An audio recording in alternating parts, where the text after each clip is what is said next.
The old prophet said this: words are like a lamp for your feet, so you can see where to walk. And words are like a light for your pathway, so you can see where to go. With words, you can show somebody where to step and where to go. And one of the things I observe is simply this: a lot of people are very careless with their language. And so, there's a huge shift. You can either be a victim or you can be a leader, but you can't be both.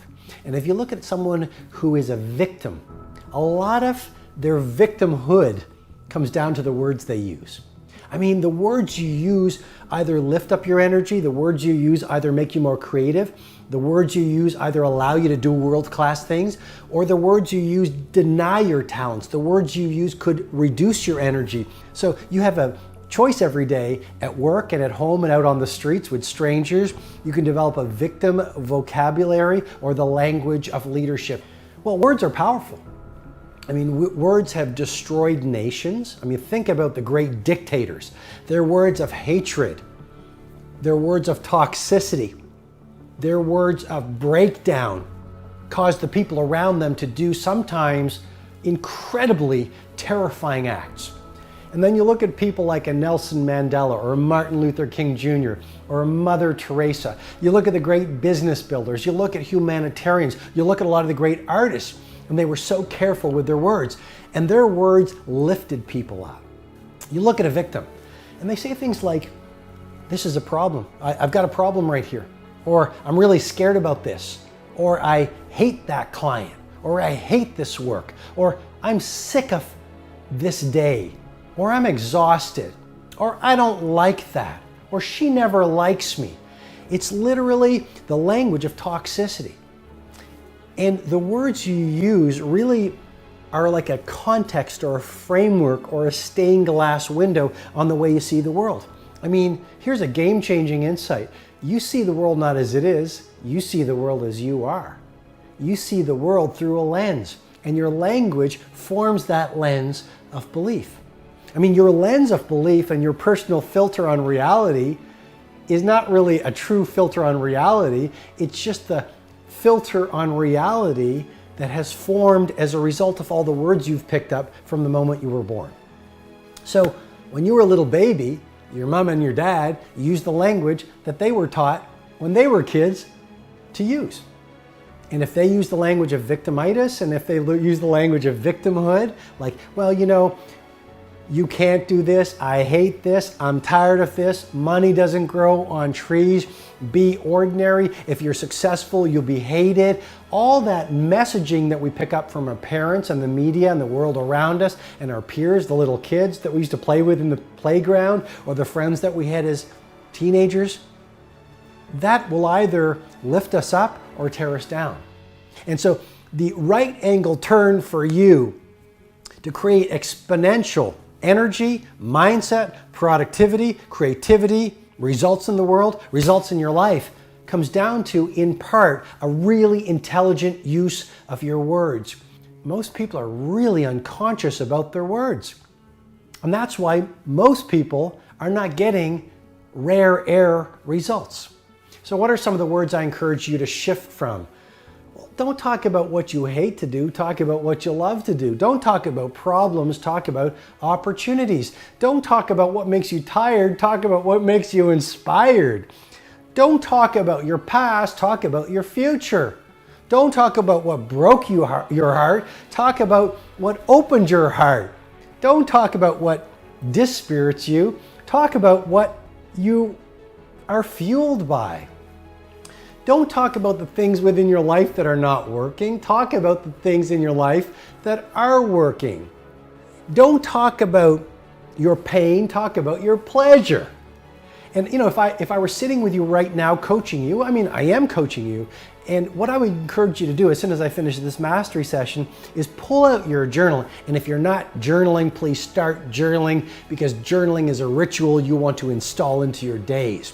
Joan Didion said this: "I don't know what I think until I write it down." Think about that. I don't know what I think until I write it down. Pull out a fresh page and draw a line down the center of the page and write about the language of victimhood and the language of leadership. And start to write down all the words you use and the sentences you employ that really are speaking, that are really victim speak. And then in the other column, I want you to start writing down the language of leadership, the language that as of today you will be committed to using so that you start to use the language of someone who's world class. You ever seen somebody go from a very dark place? I mean, a very, very dark place. They're addicts, drug, not good friends, not in a good place. Boom! 3, 6, 12 months later, 24 months later, 3, 5 years later, they're in an incredible place, fully changed, whole different human being. You don't even recognize them. What caused this? By the way, let me give you the flip side. You ever seen somebody that's doing great? They're doing great things, contributing, good family life. They're in a good place, good surrounding, making the right decision. 3, 6, 12 months later, you don't recognize them. They're in a dark place. What happened to them? Why are they not growing the way they were growing before? This person, same body, same spirit, everything's the same. How is it so different of an attitude and the results they're getting? What causes somebody to make drastic change? You ready? Very simple for me. Words, language. Everything in life is about language. Everything. There's a word I don't use. I don't use the phrase, I was saying this on the conference, I don't use the phrase, you see the T word? It's one of the most dangerous words in the world. I don't use the T word. Surround yourself with 5 people around you and let them keep telling you how T they are. Oh my gosh, I'm so tired. Oh my gosh, I'm tired at 3 o'clock. I need a nap. I'm so tired. Oh my gosh, you're driving me nuts. You're driving me nuts with this T word. You say it, you're right. I don't want to say it. I don't want to say the T word. Just like I don't want to say a lot of words, other words. My dad was in town. I went home, the TV was on, the news was on. I can't even stand watching the news right now. I like the news. I enjoy seeing what's going on. I want to be educated and aware of what's going on with the economy and the market today. But I read today. I don't watch today. It's so divisive today. It's so manipulative today. Long time ago, I refused to buy a lot of different mindsets being imposed to me, both from my mom's side and my dad's side. I had people on my dad's side that would say, you know how women are, they're all the same. They're all the same. You know how they're. I said, stop telling me. I don't want to hear that. Stop telling me how rich people are. I judge everybody based on how they are. I don't judge them by their wealth. I know poor people who treat me royally. And I know poor people that treat me like shit. I know rich people that treat me with respect. And I know rich people that don't. Dollar sign never made a difference as the character of the individual. I was in the army. Couple of guys telling me you'll never be rich. I don't want to hear it. Say to somebody else. I worked at Bally's. A guy named Jose was one of my boss. Why are you reading all these books? I can tell you exactly what book I was reading at that time. What author I was reading. I was 21 years old. You're wasting time reading these books. You're never going to be a millionaire. I said, hey, you can say it to yourself. Don't ever say that to me again. I stopped those thoughts. I don't want it to enter this mind. I don't want to do it. You remember the scene, Pursuit of Happiness? You know that famous scene where he says, don't let anybody change your mind, not including myself, your father. Hey. Don't ever let somebody tell you you can't do something. Not even me. All right? All right. You got a dream.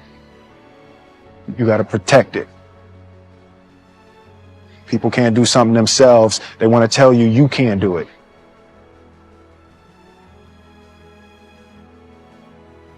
You want something, go get it. Period. So why am I saying this to you? Look, I've seen people change from good to bad. The change from good to bad and the change from bad to good is both caused by words.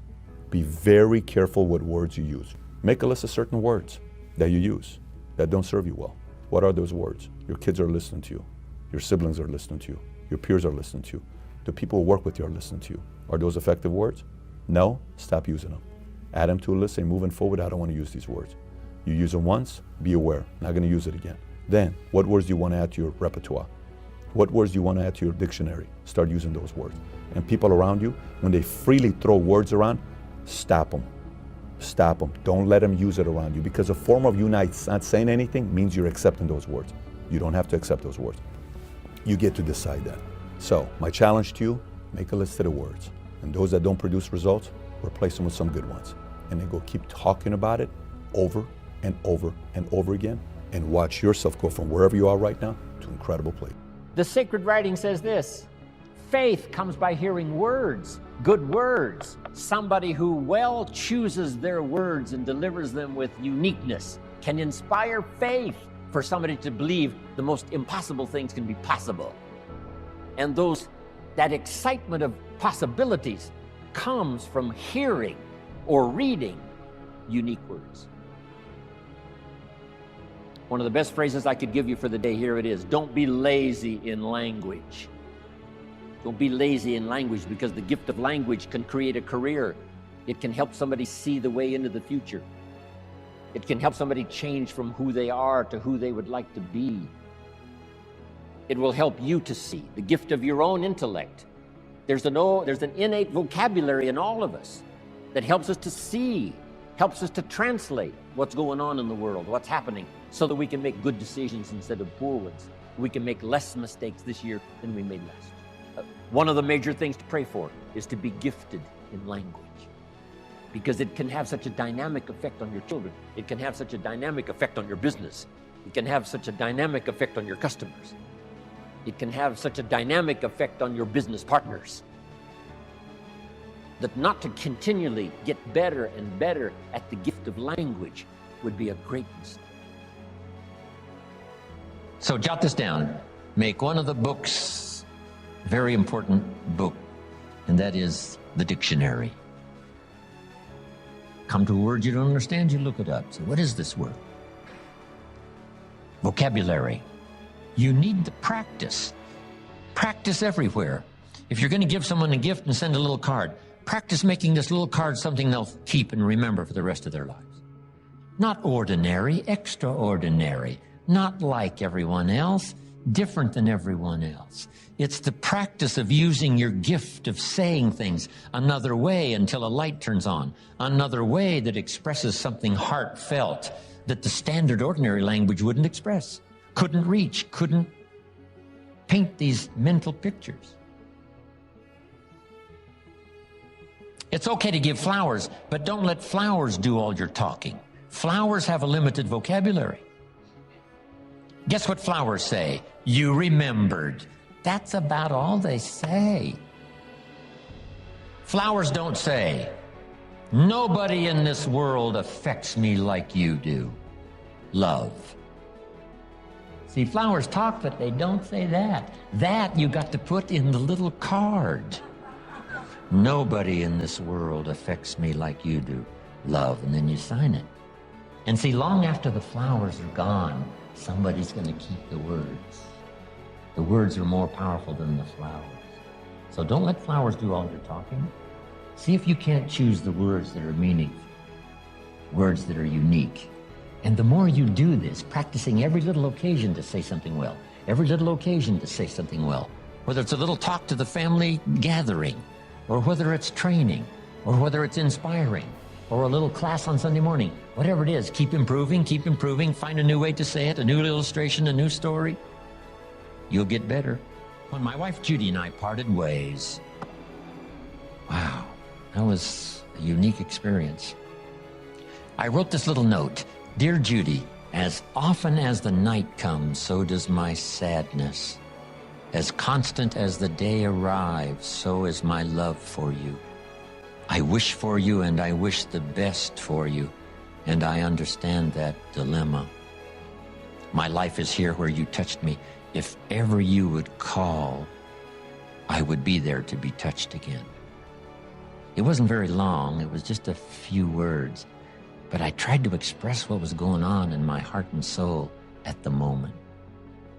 So I'm asking you, don't fail to say it. Here's an expression we've heard. Words are no substitute for action. That's true. Let me give you another one. Action is no substitute for words. It's okay to do, but you've also got to say. Express it, as clumsy as it might be to start. Start a better program of better communication, saying it better.